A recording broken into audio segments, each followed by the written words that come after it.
तो जय हिंद मेरे प्यारे साथियों, कैसे हो आप सभी लोग। आई होप कि आप सभी लोग बहुत अच्छे होंगे।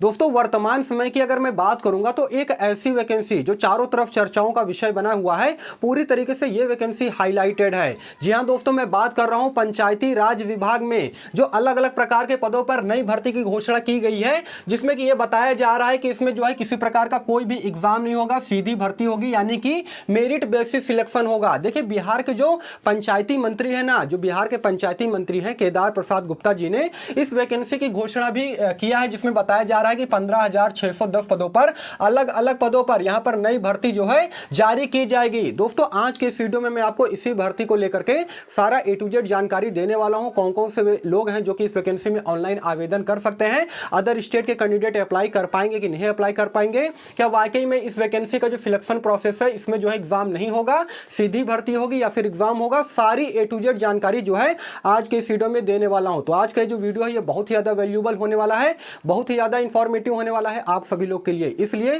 चैनल पे अगर आप सभी लोग पहली बार या फिर नए हो तो चैनल को जरूर सब्सक्राइब कर लीजिएगा इसी प्रकार के गवर्नमेंट जॉब के मोर अपडेट के लिए। तो दोस्तों, आइए बिना समय गवाए वीडियो को कंटिन्यू करते हैं। देखिए, मैं बात कर रहा हूं पंचायती राज विभाग में जो 15,610 पदों पर नई भर्ती की घोषणा की गई है उस वैकेंसी के रिगार्डिंग में सबसे पहले तो मैं आपको बता देना चाहता हूं दोस्तों कि ये किस प्रकार की भर्ती है। तो पूरी तरीके से राज्य स्तरीय भर्ती है, यानी कि एक राज्य के तहत ये भर्ती निकाली है, जिसमें कि अलग अलग प्रकार के पदों की बात की जा रही है। जैसे नंबर 1 की अगर मैं बात करूंगा तो लेखपाल सह आईटी सहायक। और देखिए, ये एक ऐसी वैकेंसी है ना जिसका ऑनलाइन आवेदन अभी वर्तमान समय में चल रहा है। 6,570 पदों पर यह भर्ती निकाली गई है, जो कि पूरी तरीके से अस्थायी भर्ती है। अब आप लोग के मन में यह सवाल आएगा कि सर अस्थायी का मतलब क्या होगा, मतलब कि 1-2 साल के बाद क्या मुझे निकाल दिया जाएगा क्या जॉब। दोस्तों देखिए, अस्थायी का मतलब होता है कि आउटसोर्सिंग भर्तियां, यानी कि कॉन्ट्रेक्चुअल बेस की ये भर्ती होती है, जिसमें जो आपको सैलरी दिया जाएगा ना वो रिक्ति की प्रकृति जो रहेगी वो थर्ड रहेगा। यानी कि कॉन्ट्रेक्चुअल बेस की ये भर्ती है, जो सैलरी आपको दिया जाएगा वो थर्ड पार्टी की तरफ से यहां पर दिया जाएगा, गवर्नमेंट की तरफ से आपको यहां पर जो है सैलरी नहीं दी जाएगी। लेकिन ये मान के चलिए दोस्तों कि इसमें अगर आपका सिलेक्शन होता है ना तो यहां पर हटाया बिल्कुल भी नहीं जाता है। 2 साल 3 साल तक आप काम करोगे, उसके बाद आपका काम का परफॉर्मेंस देखा जाता है। उसके बाद अगर आपका काम का परफॉर्मेंस ठीक रहेगा, क्योंकि देखिए कर्मचारियों की जरूरत तो पड़ती ही पड़ती है ना, कर्मचारियों की समझ लीजिए कि इतनी कमी है कि कर्मचारियों की जरूरत पड़ती है, इसलिए यहां पर आपको हटाया नहीं जाएगा। 2 से 3 साल के बाद यहां पर आपको स्थायी कर दिया जाएगा, यानी कि परमानेंट कर दिया जाएगा। तो ये जो वैकेंसी निकाली गई है ये संविदा के आधार पर भर्ती निकाली गई है, इसलिए मैं यहां पर लिख रहा हूं कि अस्थायी भर्ती है। उसके अलावा अगले पद की अगर मैं बात करूंगा तो ग्राम कचहरी न्याय मित्र के पदों पर यह भर्ती आने वाली है, जिसमें बताया जा रहा है कि 2,230 यानी कि 2,230 पदों पर यह भर्ती आने वाली है, जो कि पूरी तरीके से अस्थायी भर्ती है, यानी कि संविदा के आधार पे ये भर्ती आने वाली है। उसके अलावा दोस्तों, पंचायत सचिव की मैं बात करूंगा, 3,525 पदों पर यह भर्ती आने वाली है, जो कि पूरी तरीके से स्थायी भर्ती है, यानी कि ये परमानेंट भर्ती है और गवर्नमेंट भर्ती है। यानी कि यहां पर जानते हैं इसमें किसी प्रकार का कोई भी कॉन्ट्रेक्चुअल बेस की भर्ती नहीं है, यानी कि अस्थायी भर्ती नहीं है। इसमें अगर आपका सिलेक्शन होता है तो पूरी तरीके से ये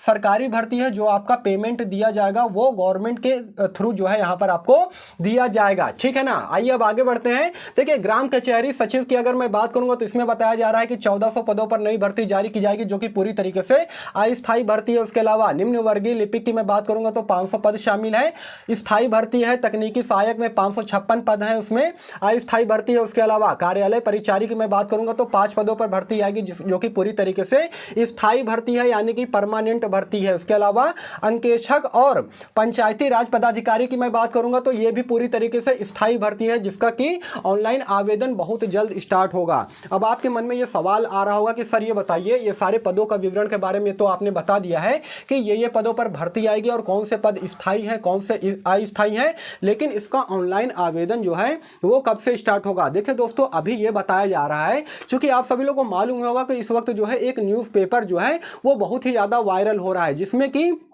पंचायती राज मंत्री जो हैं केदार प्रसाद गुप्ता जी ये बता रहे हैं उसमें कि 15,000 से ज़्यादा पदों पर नई भर्ती निकाली जाएगी, जिसका कि ऑनलाइन आवेदन बहुत जल्द स्टार्ट किया जाएगा। देखिए दोस्तों, यहाँ पर यह भी बताया जा रहा है कि इस वैकेंसी का जो नोटिफिकेशन है ना वो अगले महीने में, यानी कि 12 जुलाई तक जो है इस वैकेंसी का नोटिफिकेशन जारी कर दिया जाएगा। और अप्लाई डेट की अगर मैं बात करूंगा तो 15 जुलाई से, जी हाँ दोस्तों, अगले महीने के 15 जुलाई से इस वैकेंसी का ऑनलाइन आवेदन पूरी तरीके से स्टार्ट स्टार्ट हो जाएगा। अब देखिए यहाँ पर मैं आपको थोड़ा सा जो है बेसिक डिटेल के बारे में जानकारी दे देना चाहता हूँ कि इसमें अप्लाई का फीस कितना पड़ेगा, कितने एज के कैंडिडेट इसमें अप्लाई कर सकते हैं, उसके अलावा और भी चीज़ों के बारे में मैं आपको बताता हूँ, ठीक है ना।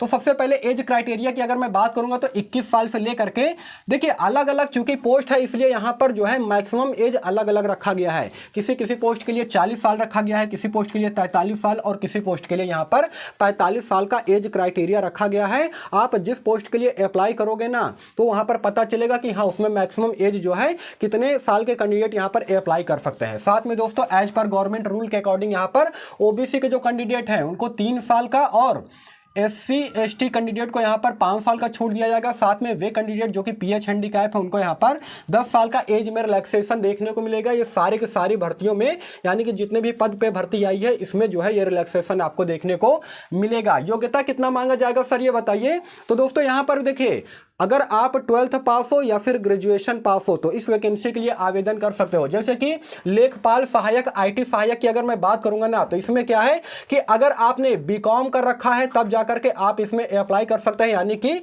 सिंपल तौर पे अगर आपने ग्रेजुएशन कर रखा हो तो इसमें अप्लाई कर सकते हो। उसके अलावा कार्यालय परिचारी की मैं बात करूंगा या फिर अंकेक्षक की बात करूंगा तो इसमें जो है 12th पास मांगा जाता है। तकनीकी सहायक की मैं बात करूंगा तो इसमें भी क्वालिफिकेशन जो है 12th पास मांगा जाता है। इसी प्रकार से अलग अलग प्रकार के पदों पर अलग अलग क्वालिफिकेशन जो है मांगा जाता है। जब नोटिफिकेशन इसका रिलीज किया जाएगा ना तब पता चलेगा कि किस कैटेगरी में कितने नंबर ऑफ टोटल सीटों पर यह वैकेंसी आएगी और कौन से पदों पर इसमें जो है क्या क्वालिफिकेशन जो है मांगा जा रहा है। देखिए सैलरी की अगर मैं बात करूंगा तो दोस्तों यहां पर सैलरी जो बताई जा रही है वो बताया जा रहा है कि 25,500 से लेकर के 48,000 के बीच में सैलरी दी जाएगी। चूंकि अलग अलग प्रकार के पदों पर भर्ती आई है इसलिए सैलरी भी यहां पर उसी के अनुसार यहां पर दिया जाएगा।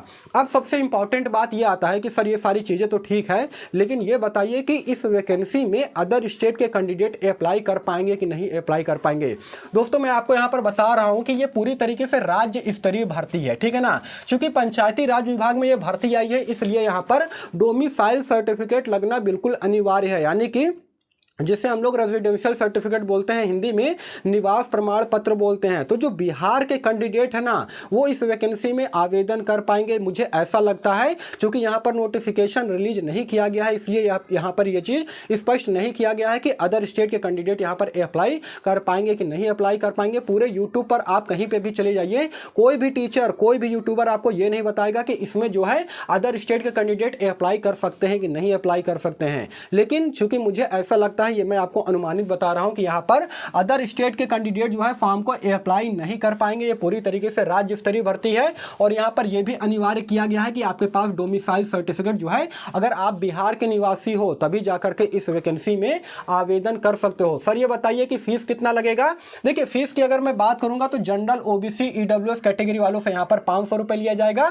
उसके अलावा SC ST PWD या फिर फीमेल कैटेगरी से यहां पर 250 रुपए का पेमेंट जो है लिया जाएगा जब फॉर्म इसका ऑनलाइन आवेदन स्टार्ट होगा। तो और एक चीज और यहां पर मैं आपको क्लियर करना चाहूंगा, सबसे पहले मैं आपको चयन प्रक्रिया बताऊंगा, उसके बाद आवश्यक दस्तावेज के रूप में क्या क्या लगेगा फॉर्म को अप्लाई करते समय और डॉक्यूमेंट वेरिफिकेशन में भी ये बहुत ज्यादा जरूरी है, ठीक है ना। क्योंकि इसके बारे में अधिकतर कैंडिडेट बिल्कुल भी नहीं जानते हैं तो इस चीज को आप लोग ध्यान से समझिएगा, ठीक है ना। तो सबसे पहले मैं आपको चयन प्रक्रिया के बारे में बता देना चाहता हूं। देखिए इसमें जो ये अफवाह फैलाई जा रही है कि इसमें किसी प्रकार का कोई एग्जाम नहीं होगा, सीधी भर्ती होगी मेरिट बेस के आधार पे, ऐसा बिल्कुल भी नहीं है दोस्तों। यहां चयन प्रक्रिया की अगर मैं बात करूंगा तो सबसे पहले आपका यहां पर रिटन एग्जाम होगा। जी हां दोस्तों रिटन एग्जाम होगा, वो भी बताया जा रहा है कि कंप्यूटर बेस्ड टेस्ट यहां पर आपसे लिया जाएगा। सिलेबस के बारे में देखिए अभी जानकारी नहीं है क्योंकि नोटिफिकेशन जो है जारी नहीं किया गया है, लेकिन जिस प्रकार से आप जो है वनडे एग्जाम की तैयारी करते हो SSC की, पुलिस की, रेलवे की,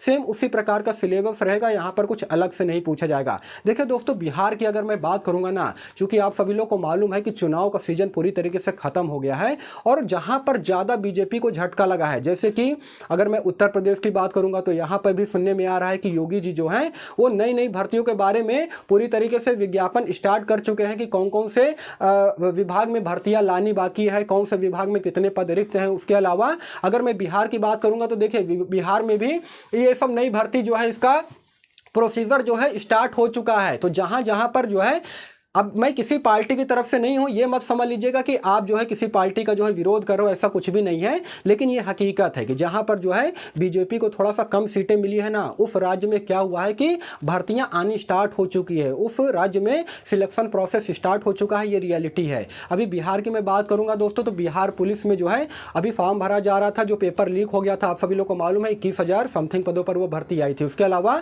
बिहार एसएससी की अगर मैं बात करूंगा तो कुछ दिन पहले जो है इसका भी फॉर्म भराया जा रहा था। उसके अलावा दोस्तों देखिए, इस वैकेंसी की अगर मैं बात करूंगा तो ये जो वैकेंसी जो एग्जाम कंडक्ट करवाएगी ना, वो बीपीएससी करवाएगी, ठीक है ना, यानी कि बिहार पब्लिक सर्विस कमीशन की तरफ से ये एग्जाम जो है कंडक्ट करवाया जाएगा। सबसे पहले आपका यहाँ पर रिटन एग्जाम होगा, वो भी कंप्यूटर बेस्ड टेस्ट। उसके बाद क्या होगा, उसके बाद आपका डॉक्यूमेंट वेरिफिकेशन होगा, यानी कि दस्तावेज सत्यापन होगा। अभी डीवी के लिए क्या क्या लगेगा, आवश्यक दस्तावेज, वो मैं आपको बताऊंगा। उसके अलावा आपका यहाँ पर मेडिकल होगा, और मेडिकल में अगर आपका सब कुछ सही पाया जाता है तो फाइनली यहाँ पर ज्वाइनिंग दिया जाएगा, यहाँ पर सीधी भर्ती नहीं होगी।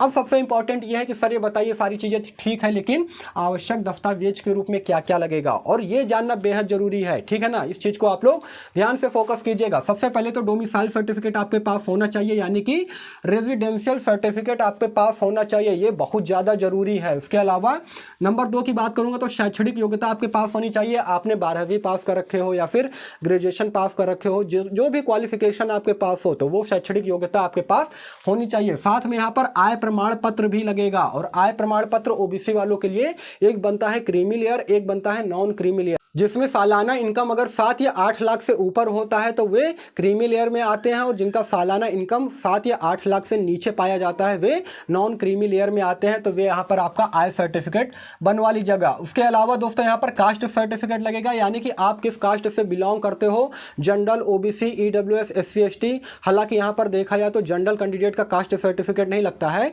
अगर आप OBC, EWS, SC, ST category से आते हो तो आपका यहाँ पर कास्ट सर्टिफिकेट लगेगा। उसके अलावा आधार कार्ड होना चाहिए, डेट ऑफ बर्थ सर्टिफिकेट होना चाहिए। देखिए डेट ऑफ बर्थ सर्टिफिकेट नहीं भी होगा तो आपके शैक्षणिक योग्यता से काम चल जाएगा, क्योंकि 10वीं के मार्कशीट पे आप सभी लोग को मालूम है कि वहां पर डेट ऑफ बर्थ जो है लिखा होता है, तो इससे कोई ज्यादा दिक्कत नहीं है।